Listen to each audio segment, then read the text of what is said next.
Hey, what's going on, guys? I'm Rago. And I'm Brandon. And today we're going to do a quick look at the Rally GT. We're going to ask you some questions and see what's up with this kite that you've been testing for a while now, Yeah, right? Rally GT V2 actually. The V2 would be the proper full name of the My kite. bad. But yeah. And you're doing like some R&D on this kite as well, right? Yeah, so I started with Slingshot in October, but one of my initial projects was to help them with some on-water testing of the final samples of the Rally GT V2. So I was able to spend a lot of time on this kite. Me and Alex Blockinger, who also works for Slingshot behind the scenes a little bit more, he and I did a lot of knot tying and bridle work and really tried to tone that kite into perfection, like really get it like really solid and feeling really good. And that's kind of was like my, I don't know, introduction to Slingshot. And then we did that whole kite, and then I got hired in October, and then I started doing a lot of the R&D and testing work for Slingshot. Oh, epic. Yeah, so it's kind of like my lead-in. Yeah. We did the Rally GT V2 was the first one.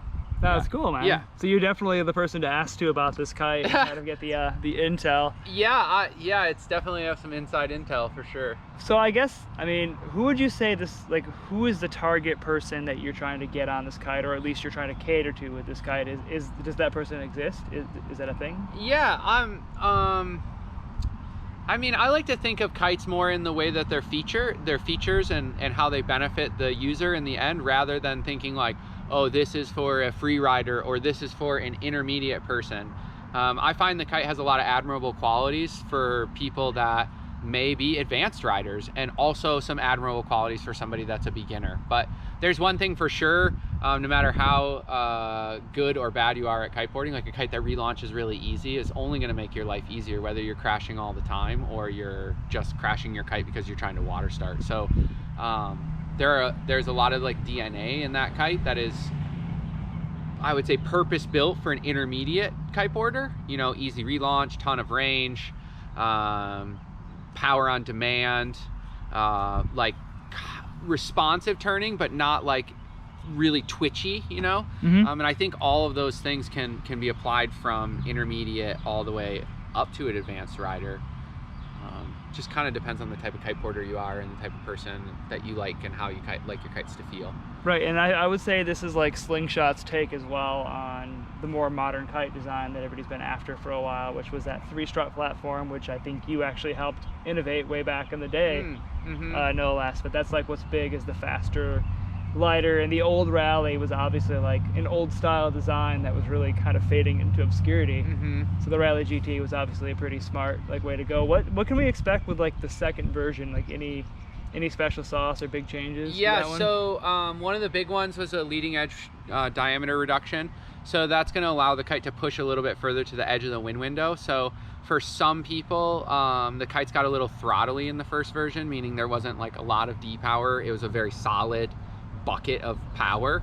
So by decreasing the leading edge, you're able to drive that kite a little bit further forward in the edge of the wind window, which kind of balances the power and the usability of the kite out a little bit better.